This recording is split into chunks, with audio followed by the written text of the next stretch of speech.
Bismillah. Assalamualaikum warahmatullahi wabarakatuh. Waalaikumsalam warahmatullahi wabarakatuh. Alhamdulillah. Alhamdulillahi rabbil alamin. Wassalatu wassalamu ala nabiyyina Muhammadin wa ala alihi wa ashabihi ajma'in. Amma ba'd.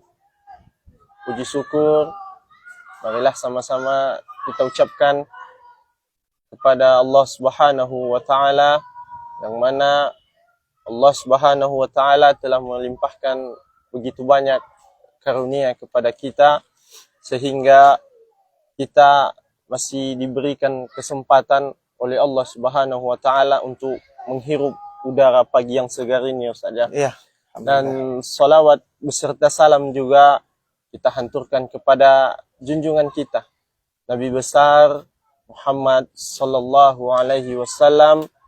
Semoga kelak di yaumil akhir nanti Allah Subhanahu wa taala memperkenankan syafaat beliau kepada kita. Amin amin ya rabbal alamin. Kaum muslimin dan muslimat dimanapun Anda berada yang menyaksikan siaran langsung program Bisa Bincang Islam Santai dan Asyik bersama narasumber kita Al-Ustadz Ikhwan Caniago Esos Hafizahullah Ta'ala. Mari kita sapa beliau. Bagaimana kabarnya Ustadz? Assalamualaikum. Waalaikumsalam warahmatullahi wabarakatuh. Khair, alhamdulillah. Masya Allah. Agak sangat mendukung cuaca ini Ustadz ya. Ya. Masya Allah.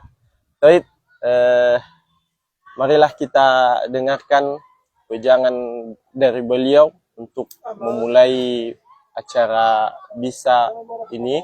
Dan kepada kaum muslimin dan muslimat dimanapun Anda berada, kirimkan pertanyaan melalui kolom komentar nantinya, dan boleh juga melalui via WhatsApp di nomor 0852 7054 3528. Boleh di WA Ustaz ya, di boleh. chat aja ya. Oke. Baik, kita persilahkan Al-Ustaz untuk memberikan tausiahnya. Tafadhal Ustaz. Assalamualaikum warahmatullahi wabarakatuh. Waalaikumsalam warahmatullahi wabarakatuh. Alhamdulillahi rabbil alamin, allazi bi ni'matihi tatimmus shalihat. Segala puji syukur kita panjatkan kepada Allah Subhanahu wa taala yang karena nikmatnya atau karena seluruh nikmat yang Allah anugerahkan kepada kita, kebaikan menjadi sempurna.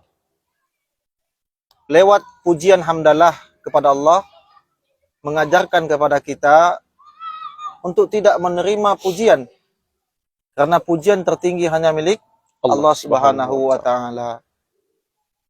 Dan tentunya Allah Subhanahu wa taala begitu banyak memberikan nikmat kepada kita, sangat banyak. Di antara nikmat yang Allah berikan kepada kita adalah nikmat kehidupan. Makanya tadi kita sebelum subuh bangun ya. Bangun subuh. Tadi Mukhlis baca nggak doa bangun tidur? Ini sunnah kecil yang seharusnya ini harus dilazimkan. Jangan bilang lupa. Ini harus dilazimkan ya kan. Lewat doa bangun tidur. Ya, apa doa bangun tidur kita? Bismika Allahumma ahya wa amut. Itu doa itu doa mau tidur ya. Alhamdulillahillazi ahyana ba'da ma amatana wa ilaihi nusyur. Segala puji syukur kepada Allah yang telah menjadikan kita hidup setelah sebelumnya Allah telah wafatkan kita. Coba kira-kira Mukhlis, antum kemarin tidur, tahu-tahu malam ini atau pagi ini antum tidak lagi bisa bangun. Maka nikmat hidup itu nikmat yang sangat besar. Kalau kita diberikan kehidupan hari ini, berarti itu satu modal besar. Satu modal kepada kita untuk bisa memperbaiki diri. Modal untuk taubat kepada Allah. Coba kalau orang kita diwafatkan oleh Allah, berarti kita tidak memiliki modal. Jadi satu hari kehidupan diberikan kepada kita, nikmat hidup, berarti kita memiliki satu modal untuk taubat, satu modal untuk beramal soleh ya, dan ini harus kita manfaatkan semaksimalnya mungkin. Dan alhamdulillah Allah hidupkan kita hari ini berada di atas nikmat Islam dan sunnah. Nah, itu nikmat. Selanjutnya salawat serta salam, Allahumma salli ala Muhammad wa ala ali Muhammad. Semoga Allah Subhanahu wa taala sampaikan salawat kita ini kepada Nabi kita Muhammad sallallahu alaihi wasallam. Kita berharap dengan salawat-salawat yang kita lazimkan, senantiasa lidah kita, lisan kita basah dengan menyebut nama Nabi sallallahu alaihi wasallam, kiranya ini menjadi hujah, ya, menjadi hujah kepada kita agar nanti kelak di hari pelik, kami katakan hari pelik, di mana banyak nas yang menyebutkan tentang kegentingan di padang mahsyar nantinya. Adanya orang-orang yang dibangkitkan dalam keadaan tidak memiliki sehelai benang pun. Kemudian matahari didekatkan dengan dirinya. Hari itu adalah hari yang teramat sangat pelik. Manusia berada dalam kegentingan. Tidak lagi memikirkan antara aurat, ya, tidak lagi memikirkan walaupun tidak memiliki busana, ya kan, tidak memikirkan ayah ibunya, tetapi manusia memikirkan dirinya pribadi masing-masing. Di saat itu manusia, ya, memiliki kehausan, rasa dahaga, rasa haus yang teramat sangat kuat. Namun di situ Nabi SAW diberikan oleh Allah Subhanahu Wa Taala, karena setiap para nabi dan rasul yang memiliki telaga, dan Nabi menanti kedatangan kita.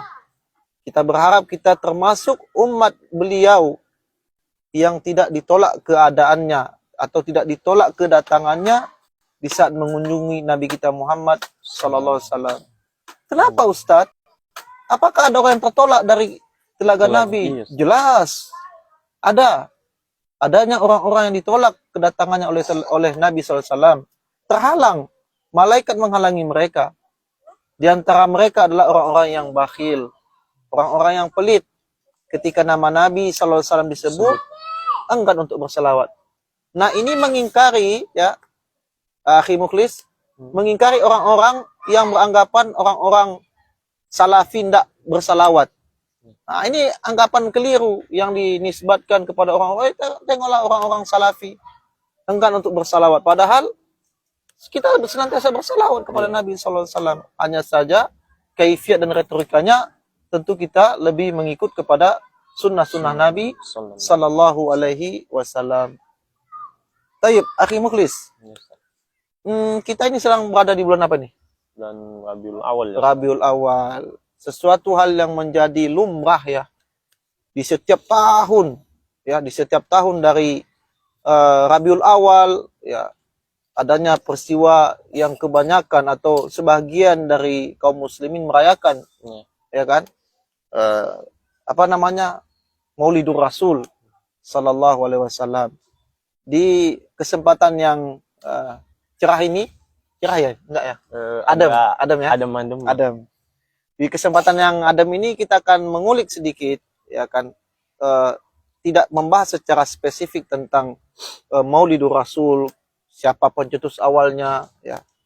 Tapi kita membahas yang lebih penting lagi terkait dengan sunnah Nabi sallallahu alaihi wasallam. Taib, mengenai Maulidur Rasul, ya, yang diklaim oleh orang-orang sebagian mereka tanda cinta menurut mereka itu adalah senantiasa bukti cinta. Bukti cinta. Senantiasa adalah memperingati Maulidur Rasul setiap tahunnya. Bahkan ada di sebagian kaum muslimin membuat acara yang mana ketika dibacakan beberapa salawat-salawat, ya kan, mereka harus berdiri dengan berkeyakinan apa?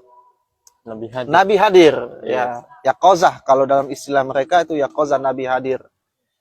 Lalu bagaimana Ustadz dalam menilai hal-hal seperti ini? Taib, kita tahu bersama, akhi mukhlis, agama ini tidak datang begitu saja kepada kita sampai melalui pintu sahabat. Paham di sini kan?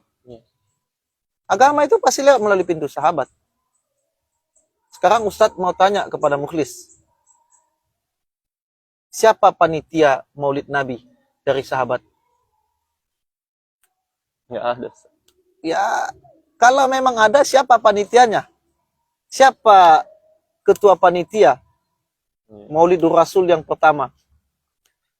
Bahkan tahun Hijriah saja itu ada sepeninggal Rasulullah, Iya. atau di tahunnya Umar ya, dicetuskan oleh Khalifah Umar, ya kan? Dan itu diawali dengan tahun 1 Hijrah, itu diawali dari hijrahnya Rasulullah dari kota Mekah menuju Madinah Al-Munawwarah. Nah, ini pertama. Kedua, tidak ada satupun syariat ini yang sampai kepada ana, kita, antum, dan pendengar di mana saja Anda berada yang menyaksikan acara bincang-bincang Islam santai dan asik ini, yang tidak melalui pintunya sahabat ridwanullah alaihim jami'an. Atau ada mukhlis? Enggak ada. Ada. Apakah ada nggak satu kebaikan yang sahabat nggak tahu, kita tahu? Enggak ada. Nggak mungkin. Tahu. Para sahabat itu, ya, para pendengar, ya, sahabat Gunung Setoli mengaji di mana saja Anda berada, seluruh kebaikan agama ini, ya, seluruhnya melalui pintu sahabat. Tidak ada satu celah kebaikan pun yang sahabat tidak pernah mengamalkannya. Oh, kalau Nabi tidak mengamalkan, bukan berarti itu tidak menjadi sebuah sunnah. Misalkan, pernah dengar dengan puasa Arafah? Pernah. Apakah Nabi pernah berpuasa Arafah? Belum. Belum. Tetapi Nabi SAW ya memberikan ucapan lisan, dan inilah sunnah kauliyah. Sunnah ucapan menegaskan kalau Nabi SAW bertemu dengan tahun berikutnya, maka beliau akan berpuasa sebelum sehari sebelum daripada puasa Asyura, atau yang lebih dikenal dengan puasa Tasu'a, ya kan? Puasa Tasu'a. Nah, sahabat, ya, akhi mukhlis, sahabat itu adalah orang yang boleh dikatakan kalau dikasih bahasa tamak itu istilahnya agak kasar ya. Agak kasar kalau tamak ya. Negatif maksudnya, negatif. Tapi kalau dibikiaskan kepada sunnah, sahabat itu orang yang tamak terhadap sunnah. Kita sepakat dengan ini atau tidak? Sepakat, Ustaz. Akhi Rocky, sepakat nggak kalau Rasul itu tamak terhadap sunnah? Sepakat kita kan? Sepakat. Bahkan, ya, kalau tidak salah kami, Abdullah ibnu Umar, atau lebih dikenal dengan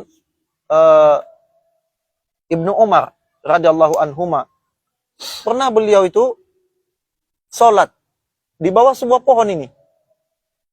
Di bawah sebuah pohon, ya. Bukan berarti karena kita di bawah pohon ini mukhlis. Harus sholat, enggak ya. Akan akidah ini lihat pohon ini. Apa maksud Ustaz ini dengan pohon? Beliau pernah sholat di bawah pohon.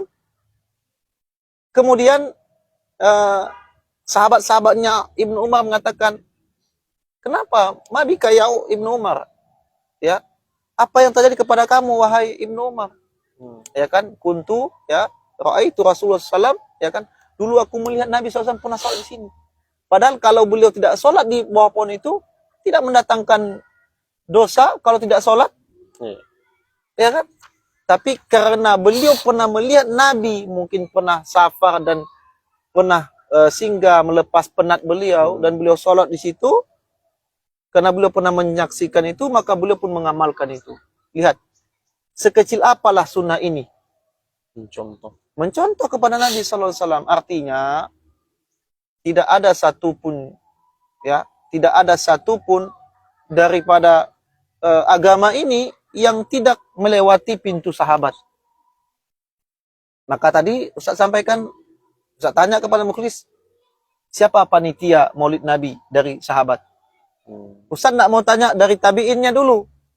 Kenapa Ustaz nggak mau tanya dari tabiinnya? Kan begitu. Karena sahabat ini adalah murid-murid Nabi. Tabiin belum ada. Tabiin kan belum ada. Sementara definisi sahabat ada orang yang beriman di atas Allah, di atas Nabi, walaupun mereka pernah murtad. Karena sahabat ada beberapa orang yang murtad di zaman-zaman awal-awal Rasulullah wafat, kemudian diperangi oleh Abu Bakar Siddiq radhiyallahu an. Ya kan? Nah, ini definisi sahabat. Siapa dari mereka yang menjadi panitia Maulidur Rasul? Ada dalam sejarah. Tidak ada dalam sejarah. Nah, artinya apa? kita tidak menyalahkan mereka yang mengamalkan itu. Bisa jadi mereka belum iqamatul hujjah, belum faham tentang dalil akan tidak bolehnya melakukan amal yang tidak ada contohnya dalam agama kita ini. Ada kaidah yang mengatakan, akhi Mukhlis, laukana khairan lasabaquna ilaih. Kalaulah itu baik, ya kan, benar, maka itu akan diperbuat oleh orang-orang salaf terdahulu. Mereka lah para sahabat ridwanullah alaihim jami'an. Sekarang kita harus tumbuhkan, ya pemirsa, pendengar Gusit Mengaji di mana saja Anda berada, kita harus tumbuh kembangkan sikap. Ini benar enggak? Kalau ini benar, apa mungkin sahabat lebih tidak tahu dari saya? Mungkin enggak sahabat tidak tahu sementara kita belakangan lebih tahu kaifiat tata cara mencintai Nabi? Sahabat itu adalah orang-orang yang pilihan, orang-orang yang dipilih oleh Allah untuk menemani Rasul.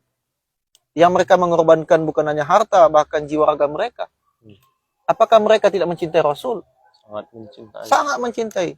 Lalu, kalau memang Maulidur Rasul ini adalah bagian dari sunnah, ada pertanyaan penting kepada orang-orang, kita tanyakan, ya, kalau begitu, apa-apa saja sunnah ketika Maulidur Rasul itu dibacakan? Apa sunnahnya secara umum? Sebab ketika terjadi Maulidur Rasul di satu tempat, di satu keadaan, itu berbeda-beda acaranya. Iya. Berbeda-beda acaranya. Lalu bagaimana sunnah yang benarnya dalam Maulidur Rasul kemana? Tidak akan kita temukan. Kenapa? Karena itu bukan bagian dari sunnah. Iya. Ya kan? Belum lagi dengan keyakinan-keyakinan dari beberapa kelompok yang meyakini akan kehadiran Nabi Sallallahu Alaihi Wasallam sepeninggal beliau wafat. Yaqazah dalam artian mereka bisa Nabi datang, ya kan? Nah, bagaimana ini? Kita harus berpikir realistis, ya kan? Kitab-kitab, ya banyak, kitab-kitab hadis, kitab-kitab para ulama banyak. Apa benar ada Rasulullah SAW? Kalau memang Nabi SAW bisa hadir di zaman seperti ini, Nabi hadir setelah wafatnya, maka tidak mungkin beliau hadir untuk kesekian kalinya bertemu dengan kita di alam syahadah seperti ini. Akan tetapi yang pertama sekali beliau hadiri adalah para ummahatul mukminin. Karena mereka ini adalah ibunda kaum muslimin. Mereka istri-istri Nabi SAW. Orang yang paling dicintai, apa mungkin kita lebih dicintai Nabi daripada istri beliau? Tidak pernah. Aisyah lebih kurang ada 40 tahun lebih kurang. Lebih kurang 40 tahun hidup setelah Nabi wafat. Tidak ada satupun dalam kitab Bukhari dan Muslim, Sahih Bukhari, Sahih Muslim, ya, Sunan Ibnu Majah, Nasai, ya, Kutubus Sittah, tidak ada kita temukan hadis mengenai Nabi SAW hadir dalam keadaan bukan mimpi bertemu dengan Aisyah. Aisyah. Kalau sekiranya, ya, kalau sekiranya Nabi SAW bisa hadir, ada ini Mukhlis, beberapa waktu yang lalu ada video beredar, tidaklah saya diutus ke Indonesia itu karena perintah Nabi, ya kan, dan berbagai macam bentuk kedustaan lainnya, gitu kan. Seolah-olah secara memang lucu kedengarannya, tapi hati kita menangis. Berarti seolah-olah masih ada wahyu, masih ada hadis lagi yang berbicara. Dari Nabi kita. Dari Nabi kita Sallallahu Alaihi Wasallam. Ya kan? Coba kita pikir bersama, kita telah. Nabi ini berbicara kepada kita. Berarti itu hadis atau bukan? Hadis. Berarti kita merawikan hadis ini ceritanya. Berarti kita setara dengan Abu Bakar, Umar, dan Utsman. La haula wala quwwata illa billah. Sementara generasi sahabat sudah tidak ada lagi. Ya kan? Nah, lihat bagaimana ini? Bagaimana bentuk kedustaan ini? Di satu sisi kita tertawa melihat kejahilan mereka. Tapi di satu sisi kita menangis. Karena mereka bukan hanya menipu diri mereka sendiri. Tapi juga menipu umat. Menipu umat. Mereka telah menyesatkan, menjatuhkan mereka ke dalam kesesatan. Dan juga mengajak orang lain dalam kesesatan. Kita tidak mengatakan menjustis mereka, mereka finnar, bukan. Tapi merasa iba, merasa kasihan terkait apa yang telah mereka beramal, bukan di atas petunjuk Nabi sallallahu alaihi wasallam. Nah, ini yang perlu kita fikirkan kembali. Pemirsa, ya, di mana saja Anda berada, seharusnya mari ya kami mengajak kepada kita bersama untuk bertanya dalam hati kita ini. Sudahkah kita betul-betul mencintai Nabi secara benar? Ulang-ulang pertanyaan ini. Sudahkah betul kita mencintai Nabi sallallahu alaihi wasallam secara benar? Mencintai Nabi itu ada tata caranya, ada ketentuan yang berlaku, ya kan? Jangan juga terlalu hulu, berlebih-lebihan kepada Nabi, ya kan? Semua dalam agama ini sudah ada ketentuannya, sudah ada tata cara pakainya. Begitu pula dengan pengagungan kepada Nabi, pemuliaan kepada Nabi sallallahu alaihi wasallam. Tidak boleh kita melebih-lebihkan juga. Ya.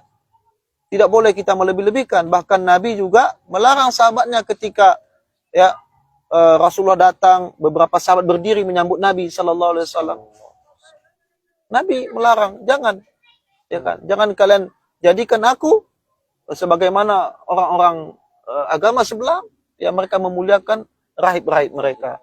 Ya kan? Berlebih-lebihan. Nah, begitu Nabi sallallahu alaihi wasallam. Jadi inilah akhi mukhlis, mungkin secara gamblangnya bahwasanya mencintai Nabi SAW itu ya ada ketentuan syaratnya dan ya dan sebagaimana yang kita singgung di awal tadi mukhlis, tidak ada satupun kebaikan dari agama ini yang tidak melewati pintunya para sahabat ridwanullah alaihim jami'an. Ya, mungkin itu dulu sebagai mukaddimah kita. Ya, kami kembalikan kepada akhi mukhlis ini. Masya Allah. Taib Ustaz, mengenai tema sunnah Nabi Ustaz ya, bagaimana cara untuk mencintai Nabi kita Muhammad sallallahu alaihi wasallam.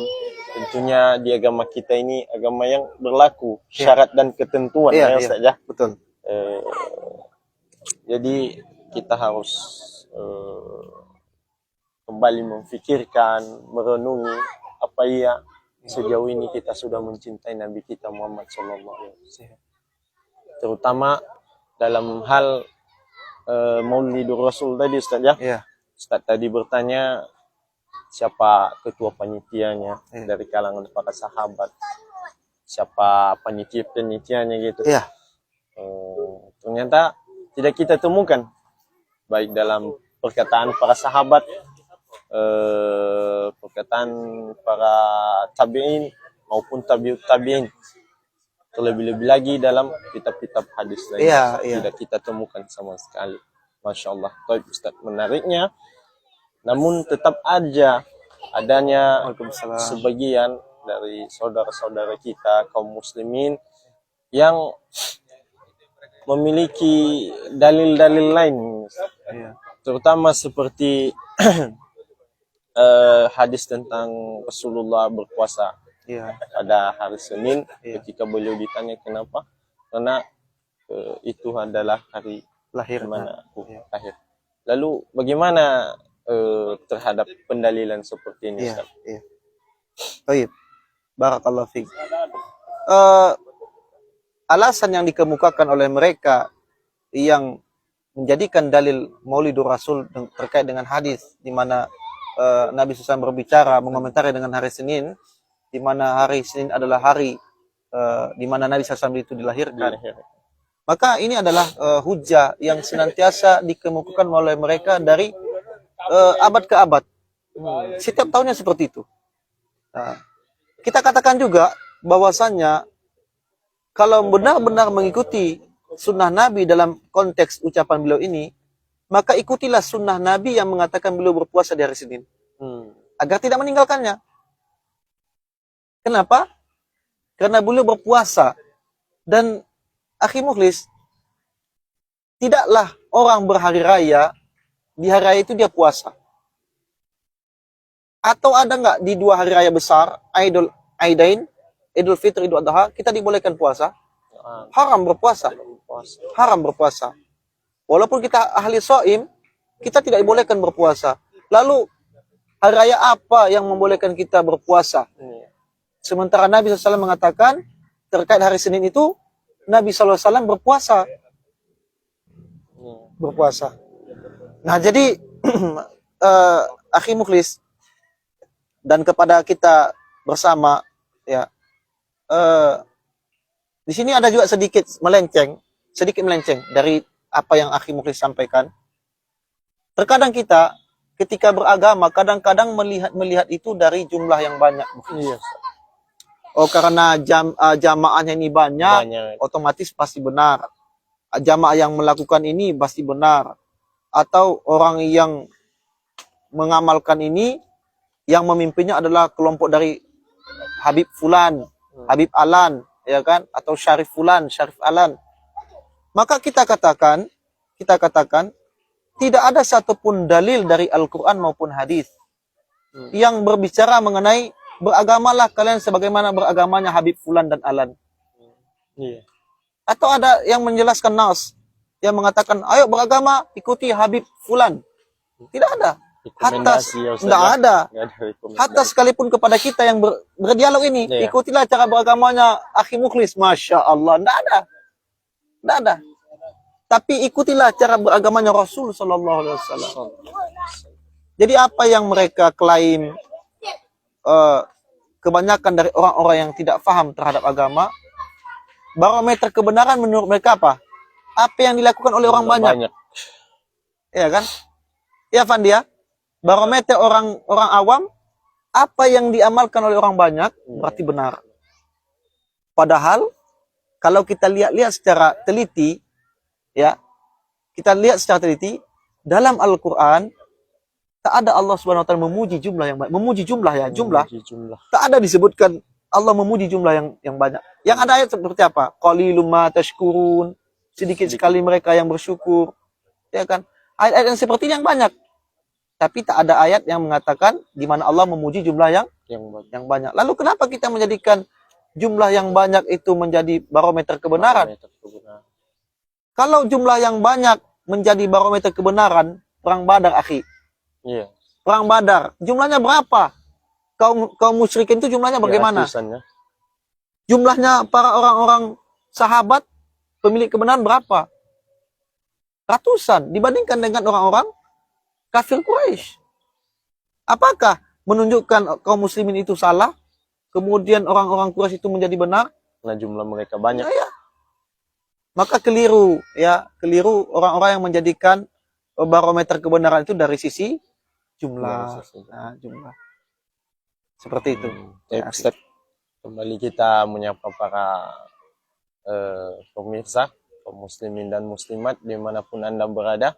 Silahkan kirim pertanyaan Anda melalui kolom komentar dan boleh juga melalui WhatsApp di nomor 0852 7054 3528. Kami menunggu pertanyaan dari antum semua. Dan Ustaz, ini juga ada beberapa yang dijadikan sebagai dalil ini Ustaz, tentang merayakan Maulid ini Ustaz. Bahwa mencintai Nabi itu nggak perlu dalil Ustaz. Apa iya benar kayak gini? Mohon pencerahan. Iya. Baik. Jelas kita katakan mencintai Nabi itu butuh dalil. Butuh dalil. Butuh logika bahkan. Ketika kita mencintai seseorang, akhi mukhlis, kita mencintai seseorang itu karena pandangan, karena keyakinan kita kepada seseorang. Bagaimana mungkin kita tidak membutuhkan dalil? Berarti dalil kita penglihatan, rasa kita kepada seseorang. Karena kita melihat bentuknya atau mendengar tentang akhlak seseorang sehingga kita mencintainya. Atau mencintai seseorang laki-laki yang menjadi sebagai teman terdekat kita. Kita mencintainya karena akhlaknya, karena kelemah lembutannya. Juga mencintai Nabi SAW. Dalilnya adalah ilmu. Jadi akhi mukhlis, ada hal yang sangat menakutkan dibalik daripada tidak mengikuti sunnah Nabi. Secara umum ini, secara umum. Tentang ancaman Allah. Jadi ritual agama itu dalam agama kita ini sudah komplit. Iya. Hal itu ditandai dengan turunnya Quran surah Al-Maidah ayat 3. Al-yauma akmaltu lakum dinakum wa atmamtu alaikum ni'mati wa raditu lakumul Islam madinah. Pada hari ini, hari apa itu? Hari di mana ayat itu diturunkan. Di hari Arafah. Tidaklah beberapa hari setelah itu atau beberapa bulan setelah itu Allah wafatkan Nabi kita Muhammad SAW. Tidaklah ayat ini turun, setelahnya tidak ada lagi turun ayat tentang halal haram, tentang sempurnanya Islam. Al-yauma akmaltu lakum dinakum. Pada hari ini telah aku sempurnakan agamamu untukmu. Wa atmamtu alaikum nikmati, ya kan? Dan telah aku cukupkan nikmatku untukmu. Wa raditu lakumul Islam madinah. Telah Allah ridhoi Islam menjadi agama bagimu. Lalu ada ancaman besar dari menyelisihi sunnah Nabi SAW. Apa ancaman itu? Nanti bisa kita, pemirsa juga bisa saksikan di Al-Quran, surah An-Nur ayat 63. Quran surah An-Nur ayat 63. Apa kata Allah? فَلْيَحْذَرِ الَّذِينَ يُخَالِفُونَ عَنْ أَمْرِهِ أَنْ تُصِيبَهُمْ عَذَابٌ أَلِيمٌ أَوْ يُصِيبَهُمْ عَذَابٌ أَلِيمٌ, ya. Afwan. فَلْيَحْذَرِ الَّذِينَ يُخَالِفُونَ عَنْ أَمْرِهِ. Apa ya? Kami lupa hafalnya ayat ini.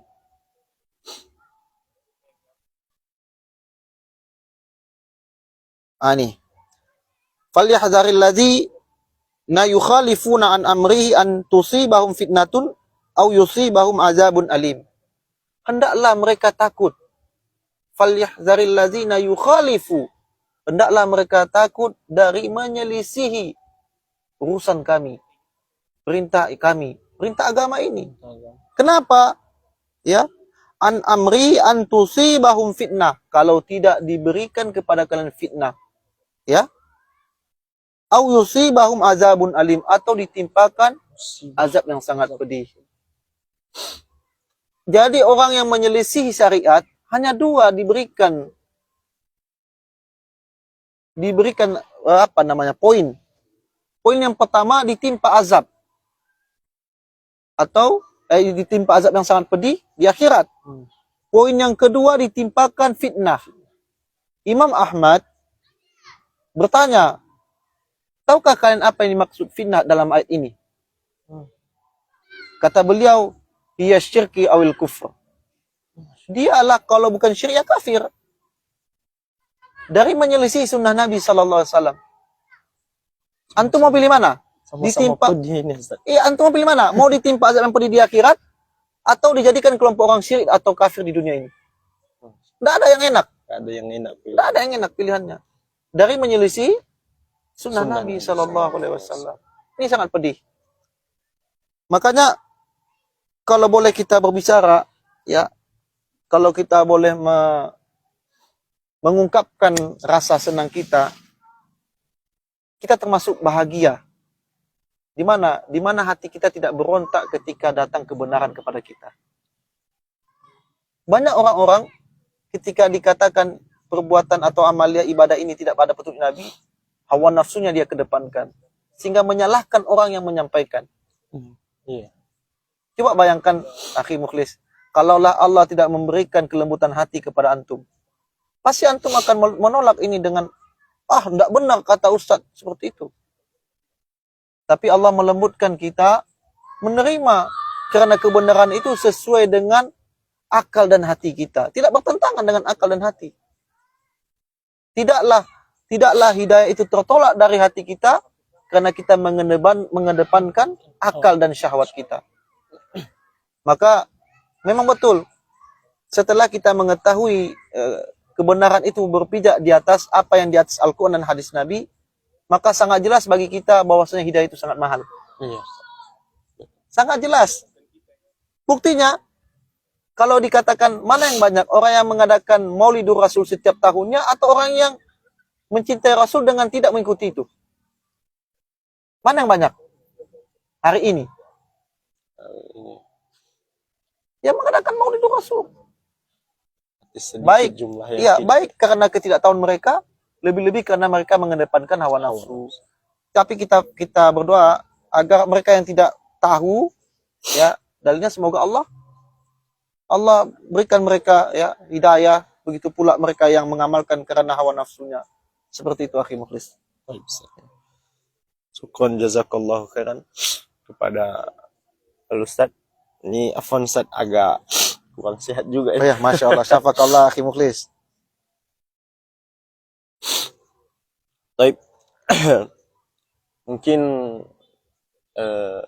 itu saja program bisa kita Ya, start boleh. pada pagi hari ini, dan beberapa tadi poin-poin penting saja Iya. yang termasuk di dalamnya ancaman Iya. bagi kita siapa saja. Ini berlaku Ustaz ya, Berlaku. baik sama para dai-dai juga ya, Iya. berlaku.